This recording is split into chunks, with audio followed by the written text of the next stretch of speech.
इस वक्त की बड़ी खबर बारामती से, जहां लैंडिंग के दौरान हुए विमान हादसे में महाराष्ट्र के उप मुख्यमंत्री अजीत पवार के निधन की बात सामने आ रही है।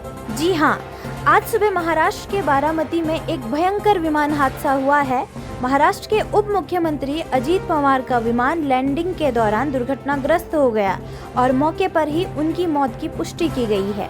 बताया जा रहा है कि घटना के समय प्लेन में 5 लोग सवार थे, जिनमें महाराष्ट्र के उप मुख्यमंत्री, उनका एक निजी सहायक, एक सुरक्षा कर्मी और 2 पायलट शामिल थे और सभी की घटनास्थल पर ही मौत हो गई है।